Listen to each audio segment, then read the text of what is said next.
Halo semuanya, 28 Years Later, seri ketiga dari 28 Days Later yang kameranya pakai iPhone 15 Pro Max.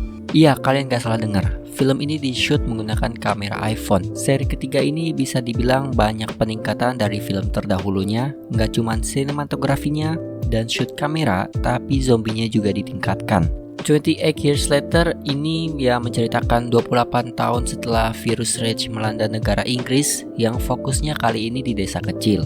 Karakternya sendiri berfokus ke Spike yang baru berumur 12 tahun mencoba membawa ibunya ke dokter. Namun mereka harus menjelajahi dunia luar yang penuh orang terinfeksi. Kesan pertama gue pas lihat trailer dan setelah nonton full filmnya, opening 28 Years Later ini gila. Gak cuma scoringnya yang bisa kalian dengar di trailer, scoringnya bener-bener bikin gak nyaman dan serem. Terlebih lagi hubungan ayah dan anak di film ini mengingatkan gua Kratos dan Atreus di game God of War.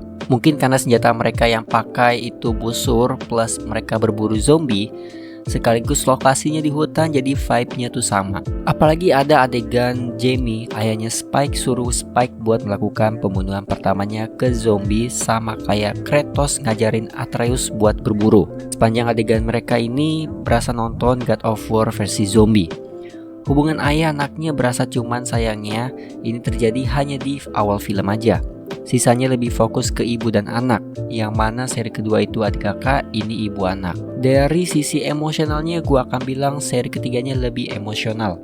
Adegan saat di Bone Temple itu gila sih, sedih bener. Di seri pertama dan keduanya menurut gue gak sampai se-emosional ini. Bayangin aja udah jauh-jauh pergi ketemu dokter nyari obatnya, berharap bisa sembuh ibunya, tapi pas ketemu ternyata gak ada obatnya. Karena si anak masih umur 12 tahun dan si ibunya itu kena kanker, tentunya dia gak tahu apa itu kanker.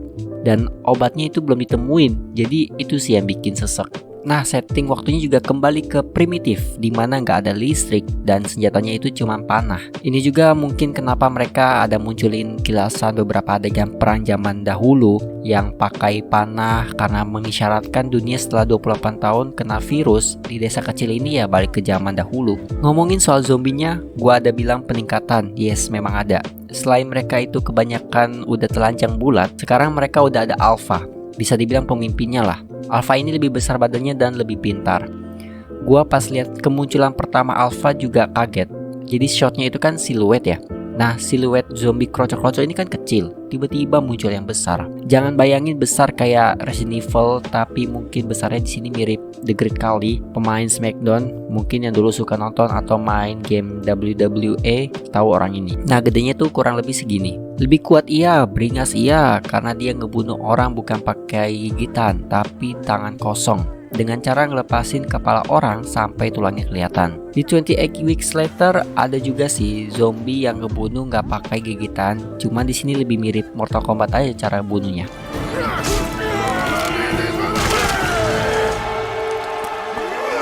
Nah, masalahnya yang lebih pintar ini menurut gua kurang diliatin. Paling-paling pinternya pas adegan Spike dan Dr. Kelson ngunci pintu biar Alpha ini gak bisa masuk, tapi dia cari cara jalan lain. Cuman sayangnya zombie krocok-kroconya ini juga penampilannya rada kurang serem karena gak ada adegan badan mereka yang berdarah-darah gitu. Cuman kalau adegan pas malam saat color gradingnya warna merah semua itu serem sih. Hal lainnya yang gua kira bakal dilihatkan tapi ternyata enggak, yaitu konflik sesama manusia setelah 28 tahun. Kita cuma diliatin warga desa tempat tinggal Spike, Dr. Kelson, dan satu lagi Jimmy yang di awal pembukaan filmnya. Itu pun hanya sebentar. Dan endingnya absurd sih. Dari trailernya jujur gue kira bakal ada konflik perang sesama manusia kayak The Walking Dead sih. Plot emaknya yang tiba-tiba bisa ngebunuh zombie yang padahal sakit juga, gue itu rada bingung maksudnya apa. Gue kira bakal kayak ada kelanjutan ceritain entah dia dulu sebelum sakit seorang tentara atau apalah.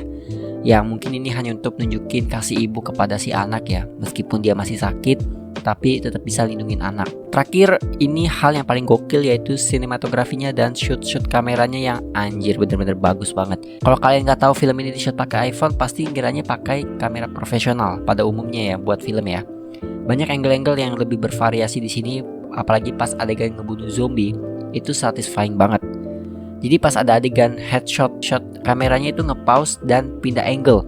Jadi dari angle kiri abis itu pindah ke kanan. Kalau kalian pernah lihat gambar ini, perkiraan gua ini cara mereka nge-shoot pindah angle-nya. Soalnya HP-nya berbaris gitu kan. Tinggi shootnya sama, tapi yang beda cuman kiri kanannya. Overall, 28 Years Later menjadi seri terbaik buat gua. Film ini cocok banget nonton di bioskop, apalagi scoringnya yang bikin dakdikduk. So itu saja review dari gua. Terima kasih bagi yang sudah menonton, like, comment, dan subscribe. Gua Rakis, signing out.